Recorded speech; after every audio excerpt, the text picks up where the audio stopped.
Namaskar and welcome to Indian Diplomacy, a show on India's national television channel Doordarshan about Indian foreign policy, India's international relations, and important strategic partnerships of India around the world.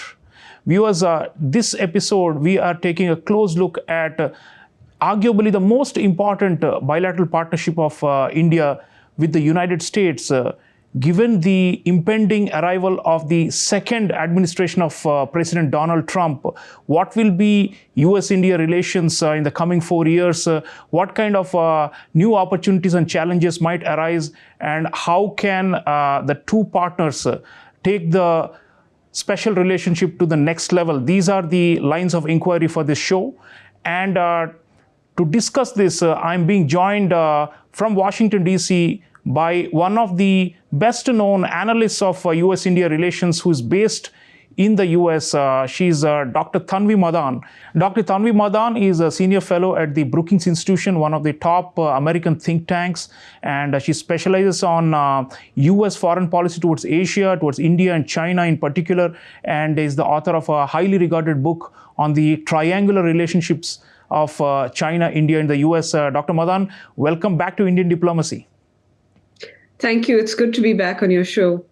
Donald Trump has triumphed against all the odds and it's being talked about as the biggest political comeback in US history and probably even in world politics. So we are all now preparing, bracing, whatever we want to call it, for Trump 2.0. And you are there and you've seen this tightly contested election race and the outcome. And I'd like you to, if you can begin by reflecting on the current state of US-India relations, where they are, and what Trump is inheriting. I mean, Trump, of course, we have seen him once before from 2017 to 2020. Those were important years for the bilateral relationship. But there's an interregnum of 4 years under Joe Biden and Kamala Harris. So if you were to look at the big picture to start with, US-India comprehensive global strategic partnership, where are we today, you think, and what is the landscape of this partnership as we enter into Trump 2.0? Thanks, Dr. Chaulia. I think, one of the things that it's easy to say now when we look back at the last 25 years of US relations with India is something that one can't generally say about other relationships that the US has, which is since Bill Clinton, every American president has left a better US-India relationship than they have found it. That was true of President Trump when he had his first term. The relationship in 2021 when he left office was better than 2017. And I would say that that is true today, that President Biden will leave a US-India relationship that is stronger, particularly in the defense, in the economic security, and the technology realms than he found it as well. And a closer convergence on strategic issues. That's not to say that there are not differences between the US and India, and I'm sure we'll talk about them. But what the strategic convergence has done over these many administrations, whether it's about the Indo-Pacific or about the challenge that China poses specifically, what that does is not just give the two sides reasons to cooperate and to deepen cooperation, even in areas that traditionally both sides haven't done, but it also incentivizes both countries to manage those differences that I mentioned and do so in a way that actually helps enable that broader cooperation, not pose a problem for it. So as US-India relations stand today, I would say that you still find for the US-India a very important partner, particularly in the Indo-Pacific, but a broad relationship which includes economic ties that are independent of whatever is happening vis-a-vis China or diversification, people-to-people connection, of course, but also thinking about India as a technology partner, as a talent partner, in a way that is quite different from what we saw, especially during the second half of the Cold War. So a close relationship, one that I suspect India will want to maintain in the Trump years ahead. And they have had in Delhi, but in other places, experience with a Trump administration in the past. So I think in some ways, this is not going to be starting from zero in a way it was in the 2016-2017 period, but learning lessons from the past and thinking about how to adapt to the changes from them, even in terms of the Trump team and the Trump priorities. You mentioned that this is a very unique strategic partnership, unlike most others that the US has, and you talked about 25 years of linear, progression in this relationship. So, to that extent, it's quite clear that it's a bipartisan consensus in the US that India is easily one of the most valuable partners for the US. So, despite the sharp ideological divisions within the US, the culture wars, and we saw all that during the election, and the contrasting policy agenda and prescriptions on domestic issues between Kamala Harris and Donald Trump, it seems to us from here in Delhi that that bipartisan consensus is going to be sustained. No matter who controls the US Congress, the House or the Senate, no matter who is in the White House, at the big picture level, I think we can safely conclude that there are these underlying structural dynamics. You mentioned China and so many other factors which will ensure that it will keep going forward, isn't it? I think broadly you have seen, as you just mentioned, broad bipartisan consensus over the last 25 years. I do think that, depending on not just who is in the White House, but what the disposition in Congress is, who is in Congress, it does shape, for example, whether there's a Biden or a Trump or a Harris in the White House, it does shape priorities, prism. So the way I think about it is, anytime you're thinking about an American administration and how they see a country like India, it's not just, what is their view of India or the policy towards India? Are they pro-India or anti-India or pro-China or anti-China? You have to step back and say, who is the principal? In this case, it'll be currently President-elect Trump, soon to be President Trump again. What is his view of the world? What is his worldview? So what is his prism? That's the second P. Then after you think about that, who the principal is, what his prism is, will define who he is going to choose in terms of his personnel. It is going to shape what his priorities are in the next term. And then those things combine in a blend to get the policies, whether towards India or the others. So one of the reasons you've seen a broad bipartisan consensus on India is the principles and the politicians who've been there on Capitol Hill, at least the majority of them, have a worldview where, particularly because of the strategic competition with China these days, since at least the last 10, 15, 20 years, but also because of India as it's emerging on the global stage, one could argue emerged already, particularly in the regional stage, and India that is a capable and, importantly, a willing partner is useful for several American priorities. Or it could be a problem for some American priorities. Regardless, it is a country that both sides have recognized needs to be engaged. Yeah, point well taken. Dr. Madan, let's come to the Republicans. Let's come to Trump a little more now. If you see the 25-year progression, the George W. Bush administration, which was a Republican administration, was often credited with elevating the US-India partnership to a more strategic level and a more strategic dimension. And of course, Obama's 8 years were also productive. But then you had again Trump from 2017 to 2020, another Republican administration, which tended to focus more on the security dimension, more on the Indo-Pacific. For example, we revived the Quad during Trump 1.0 in 2017, and even the Indo-Pacific strategy of the US has been articulated more forthrightly in the Trump administration. Could we draw from this broad sweep of history, of recent history, that Republicans tend to be more in favor of advancing security cooperation and military and defense than Democrats? And if so, why is that? I mean, I'm just asking you what your thoughts are relative to Democrats and Republicans. There are differences, right? It's not like all continuity. So it does seem to me that there's more of a sharper security edge when Republicans have in power when they look at India. I would say that, if that was the case, you wouldn't see India deepen ties with the US in the defense and security side, because India doesn't want to deepen ties of this nature, of the sensitive nature, with any country that every time the government changes, you're going to have a different priority. So just look back at the last 4 years. There were these questions this time 4 years ago.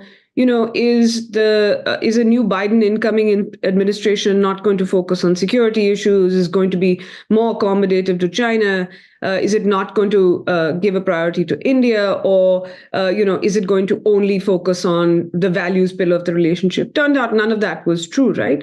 Because as you said earlier, the structural fundamentals, which means if you're thinking about it from a US interest point of view, the rivalry with China, which is seen as a challenge to several US goals broadly, and I'll come back to, I think, there's a wild card with President Trump that I suspect South Bloc is already thinking about.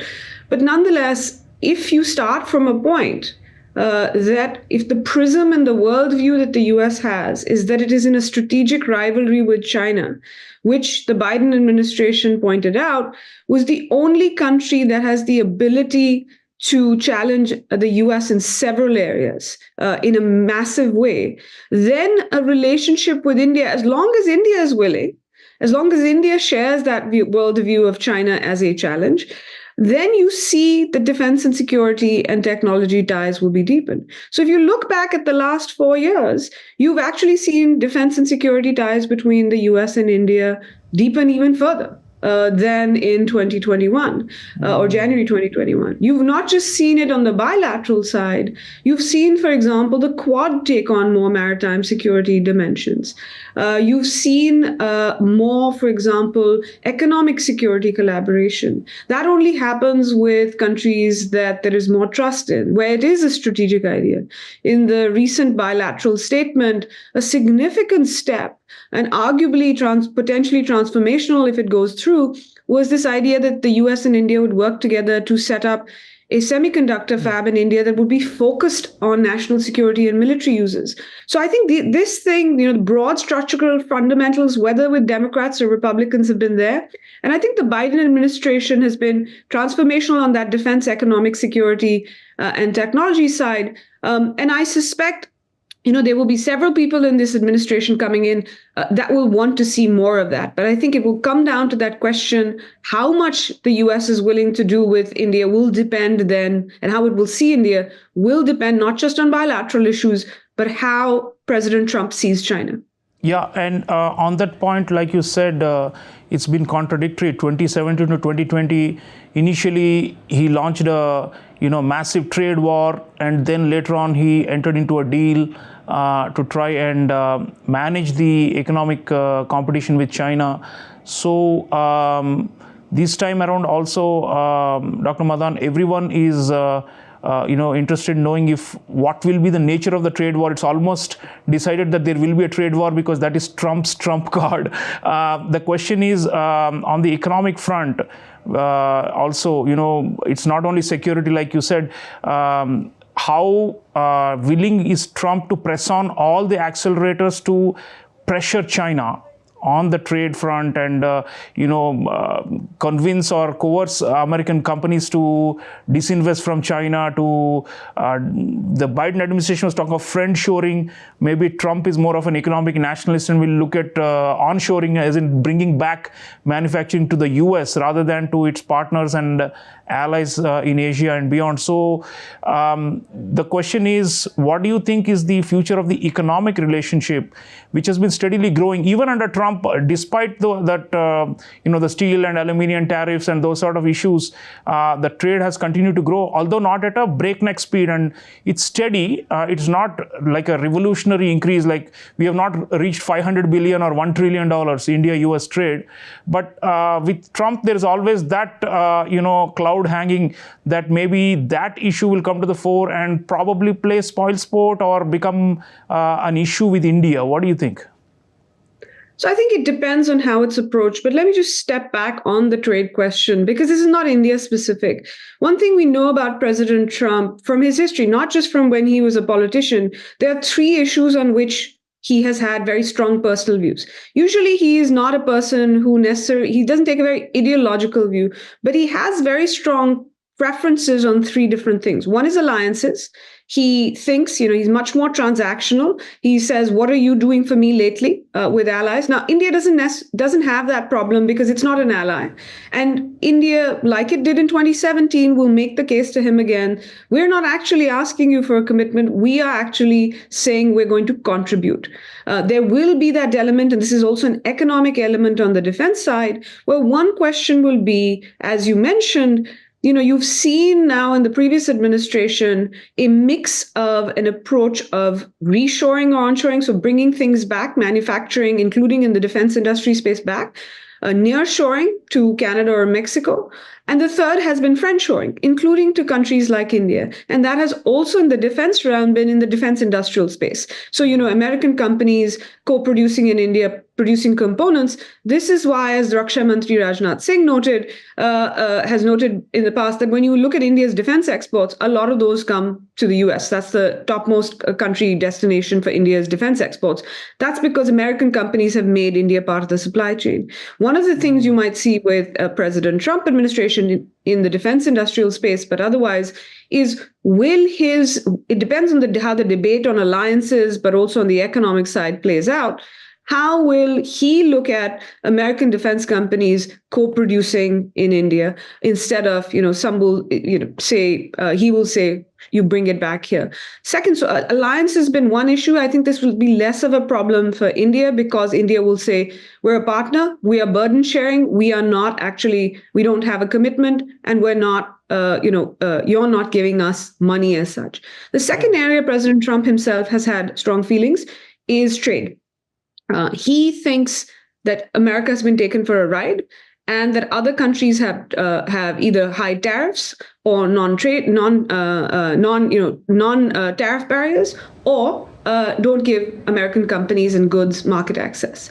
And the third has been immigration that he feels very strongly about, particularly illegal or undocumented immigration, but also there are some people in his circle that have problems with legal migration. I think those two issues will pose some challenges, but I think what I expect, because he has not just said vis-a-vis China, and he said anywhere from 60 to 100% trade tariffs for that. He said even any country that has he said sometimes across the board 10%, but particularly countries that have a surplus. India happens to be one of them. And India's surplus with the US has actually gone up since Trump was in power the first time. So I think on trade, will he pursue that with that trade war with China? I think he will, partly as a negotiating gambit. Will it be 60%?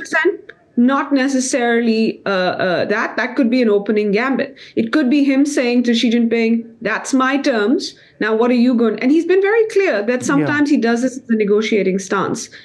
Two things very quickly. This could either mean an opportunity for India, depending on how Trump views friendshoring, in the sense that if he's fine with, because you've already heard some American apparel and footwear companies, for example, say we're going to take some production out of China because we think there will be higher tariffs.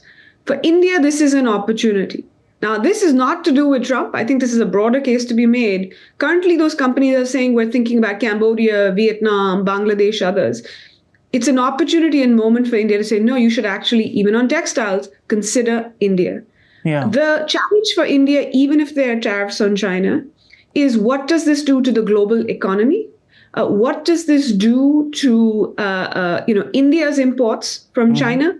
So that becomes a bit of a challenge. What does it do? How disruptive it is for the global economy? One caution, like on China, trade will be a subject of debate within various schools of thought within the administration.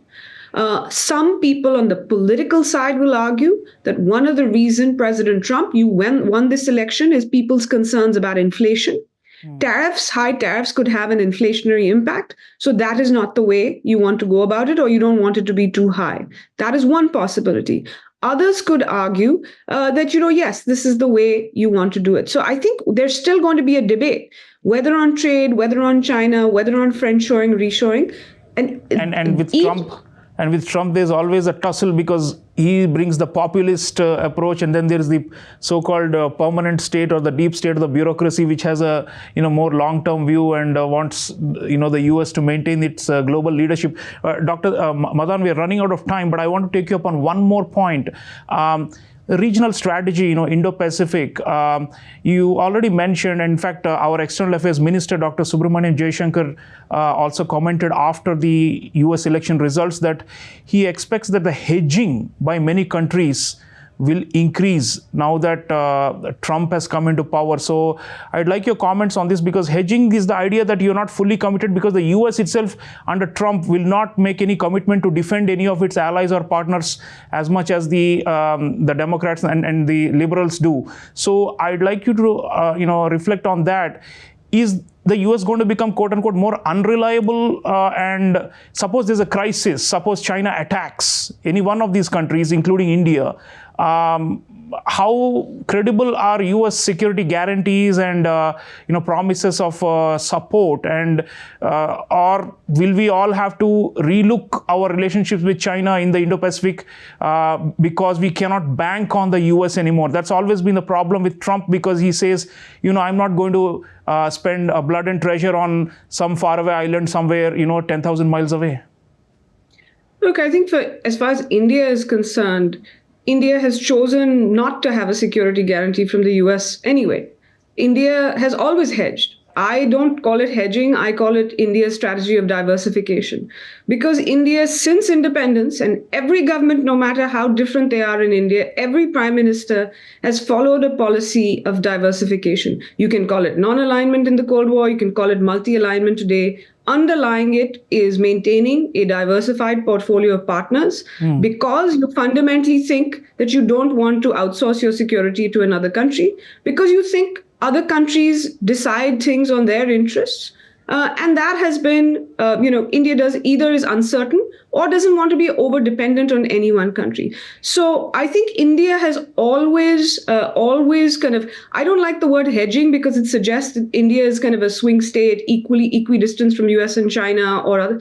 I don't think this is an equidistance policy. What this is India will and has hedged against uncertainty about the US and over-dependence on the US. What I think you will see, which I suspect the External Affairs Minister was alluding to, is what India found in the last Trump administration for itself, but also for other countries and American allies, is because they have security guarantees that they're not sure of, that they will essentially start also pursuing these diversification strategies. And what that meant for India is that Europeans were more interested in developing ties with India, and India suddenly became more interested in Europe. Same with Australia, same with Japan. Yeah. Nonetheless, for all these countries, including India, the US remains an important country. So I think, the way I think India will approach a Trump administration is it will reinforce India's existing instincts and strategic preferences of both aligning as much as possible, cooperating as much as possible,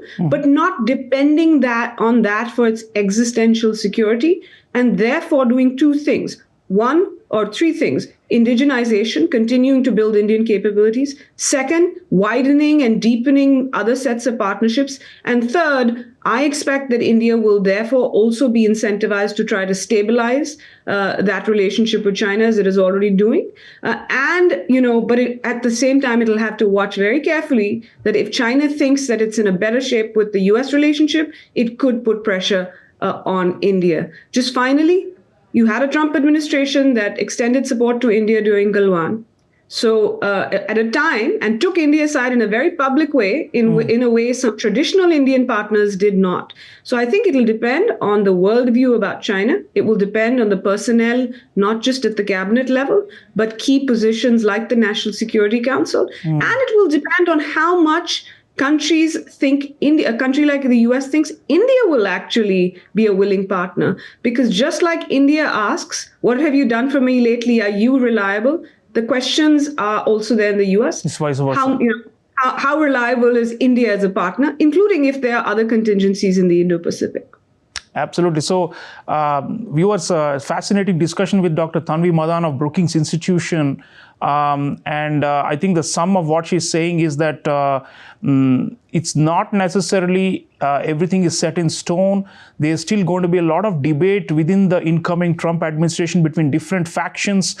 The president himself has his, own unique and unmistakable strong viewpoints on many things relating to India, relating to Asia, relating to China and the world.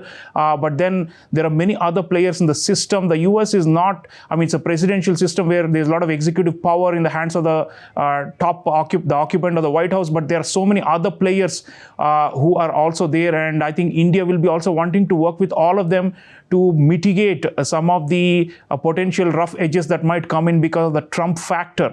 But Trump administration and the US as a whole is something much bigger than just the president. I think there are so many other allies and partners we have built up over in this last 25 years of this strategic partnership. And I think that is going to continue to keep us in good stead. I want to thank Dr. Tanvi Madan for always giving us the nuances and the subtleties, because these days it's very easy to say Trump is good for India or Biden is bad for India, but Trump will not interfere in our internal affairs, Biden interfered. We hear a lot of that conversation, but you've taken us to a higher level where we are thinking about this relationship is, inexorable, and we cannot dispense with the US partnership, and we must all work together by understanding the nitty-gritty and the nuts and bolts. And thank you for sharing lots of those ideas with us, Dr. Madan. Thank you, Dr. Chaulia. So viewers, US-India Comprehensive Global Strategic Partnership is all set for an elevation under President Donald Trump's second administration from 2025. We have no doubts that this relationship, which has been thriving under Democrats and Republicans, will continue to grow. The question is, how do we manage some of the challenges and make sure that we extract the most from this relationship?